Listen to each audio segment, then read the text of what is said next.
Okay, guys, this is a short video to help you figure out how to log in to the USC Cricket website, add new players, update your roster, and add scorecards. Okay, so the first thing you want to do is go to usccricket.org /admin, and you'll bring you to this page and type in the username and password that is valid for your team. Click login, and you should see the screen. The next thing you need to do is go to Teams, and you should see your team name. For example, here you see Popovich Panthers, which is my team. It'll automatically say who the captain is and a short name, so do not change any of these things.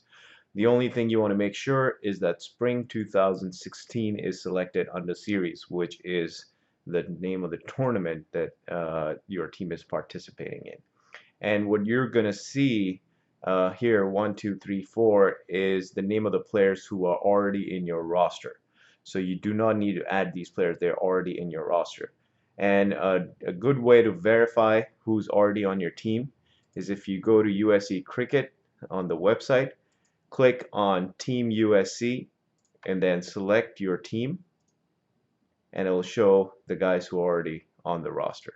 Okay, and in this case, these are the guys who were on my team in fall, and so automatically, when I updated the roster, I deleted the new players, and these guys are retained.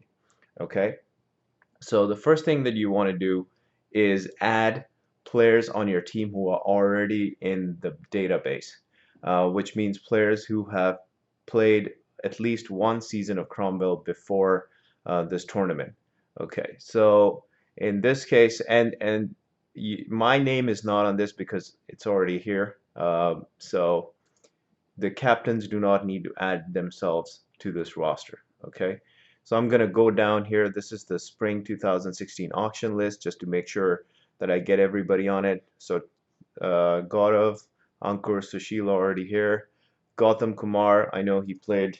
Uh, he's already played a season, so there you see. And I'm gonna click on this, and there you go. His name pops in there. Now Nishit is a new player. Praveen's already in the roster. Ravinder's a new player. Ravi had played a season before, so I'm gonna add Ravi, and that's him. Okay. Raj was in my team previously. I think I deleted him by mistake. Uh, Raj, there he is, added. Ashish Relan has played before. Okay. Preran is new. Rahul is new. Dinesh has played before. Dinesh Nag. The two girls, one of them, Hima Bandhu, I believe, had played before. There she is. Okay. Now, so these are 10 players who've played before. So I've added them to the roster. The next thing you want to do is hit update team. Do not forget to do this. And you should see a pop-up which says team values updated. Okay. And don't hit prevent. You want to see this message every time to make sure that the information that you added was updated correctly. Just hit OK. All right. And then you should see these 10 names. But just to verify, go back to this page, hit refresh, and there you see everybody's names back on there. Okay, so next step. So how do you add players who are not on the roster? So for that, you need to go to add players, add multiple players, and if it's less than 10, then hit 10. And you want to add their first name, their last name, and their email address. And domestic, so domestic means they play only Cromwell. If they play hardball as well, then you hit both. But in this case, you just need to hit domestic. So just leave that as default. Don't worry about anything else. And add their first, last name, and their email. And you should have this information. If you don't have the email addresses, go to the auction list that Audrey had sent out. So you should have everybody's name and their email. So just find their name, find their email address, and add them on this list. And you can add up to 10 new players. And once you've added all these fields, phone numbers are not mandatory. Just hit add player, and it'll show again player values updated, and click OK. So I've already added the 5 new players on my team, and just to verify, if you go back on the players menu, you're going to see their name and their email once you add them. So these are the 5 people I added: Ravindra, Rahul, Nishit, Preran, and Shruti, and I can see their name and the email addresses here. Okay, so the next thing I want to do is go back to your Teams menu, and sometimes you'll see this thing gets a little scrambled. I think it's a browser issue. Just hit refresh, and it sorts itself out. Okay, so let's go back and add, so Nishit, Metha, there you go. Ravindra, Jan, there you go. Preran, there you go. Rahul, there you go. And Shruti. Okay, so now I've got all my roster here. Hit update team. Team values updated. Okay, and let's double check. There you go. All right, so you need to verify that everybody's been added and to make sure that they're showing up on this page. Okay, you can also click on your team name here, and it'll take you to this page. So that's 2 ways to verify that. Okay, now since this is done, when you play a game, you will go to your scoreboard and you will see the whole schedule. So you're going to pick the game that your team was a part of.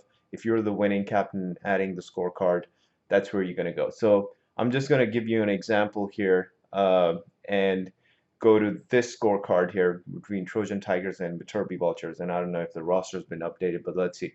So what you're going to do is add scoreboard. Okay, now this is very important, so please pay attention. You have to make sure that you select the right team that wins the toss and what they decided to do. So let's say the Trojan Tigers won the toss and they decided to bat first. Okay, make sure that the team that batted first is actually showing up here, because if you add the scorecard in the reverse order, there's no way to fix that, and you have to delete the scorecard and enter everything again. So please be mindful of that. So let's say Trojan Tigers won the toss and they elected to bat. Now, when you click on this blank field, it should show all the roster for your team. So you're going to select the player, how he got out.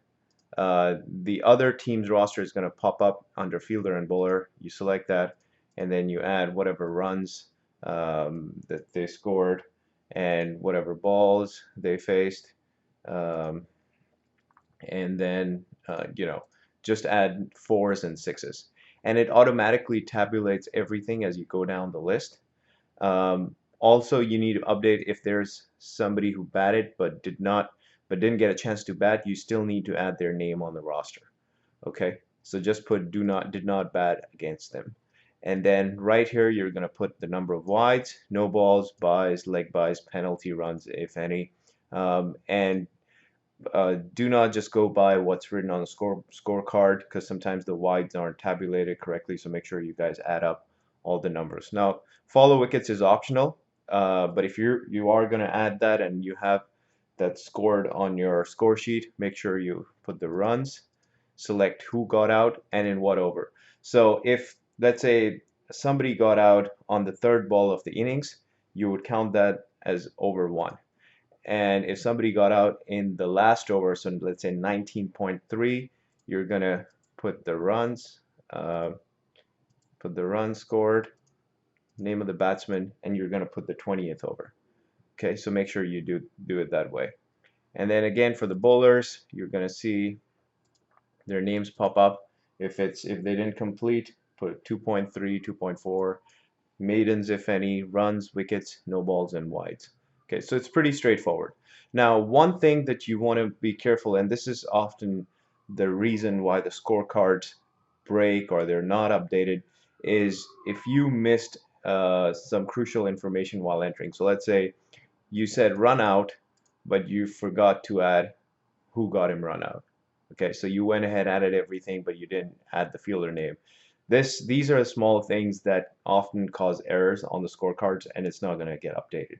Another example is, let's say uh, Faraz here took, let's say, 2 wickets. Okay, but while you're entering, you only put one, or you put none, or you put a different number of wickets than he actually took. That again will cause it to break. And the most common one is, let's say there are 6 guys who got out in an innings. Here, one of them was run out. Sorry, if there are 6 guys who got out, but in the total number of wickets taken in the bowlers column, it only shows 4, or it shows 5, or it shows 7, and they don't tabulate. That's another reason why it breaks. So make sure, double check every single time that you enter these scorecards. Now, finally, right at the bottom, once you've entered both the scorecards, you pick them out of the match of the game. Pick the winning team, and the winning margin is automatically tabulated, so you don't have to put anything there. Match summary, if you've already written the match summary, you can just paste it here. If not, it's not a big deal. You can just leave it blank, and you want to go back up when you're ready to upload the scorecard, just hit add scoreboard and it'll automatically update. Okay. And whenever you have added the scorecard, the match summary, just go back to that page and just paste the summary over there. Now let's take an example here of the scorecard entered by Levy Lions and Cardinal Knights. So we see runs, everything looks okay here. So 139 in 8 overs. Um, and this looks good. Now, missing here is no balls in wide, so we encourage you to make sure you add this information. It's good for stats as well. And then you're going to see second team here. Okay, runs, wickets, and he's got a. Now, sometimes what I'll do, there might be a different man of the match, but since we clicked on this update, it shows alphabetically the first guy who's on the top. So my apologies if this has got screwed up here, because we went back in, but it seems like Vikas might be one of the man of the matches, but I'll let Vaibhav go back and sort of update this, or we can just hit cancel and hopefully it doesn't get updated. Okay, so that's how you enter the scorecard. And if you have any questions, or if something doesn't make sense to you, please do not delete or change anything on the back end. Just make sure you contact me or somebody on the board, and we'll get this sorted out for you. Now, the last thing that you need to do when you enter the scorecard is you want to go back to the website here and make sure that on the points table you see the update, and you're going to see the match result over here, and you want to click on that, and you want to make sure that it shows up correctly. There are no errors, and everything is how it seems. Now, a couple of errors on this, as I mentioned before, you need to add all the players who played on the team, irrespective of whether they batted or not. So you would have had to add the roster. So that's something that's missing, and Vaibhav needs to sort of update here.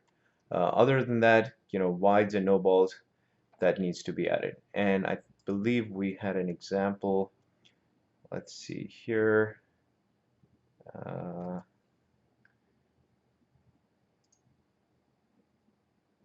Yeah, so this is how it should sort of look. So for Popovich Panthers, even though these guys didn't bat, we have their names up here.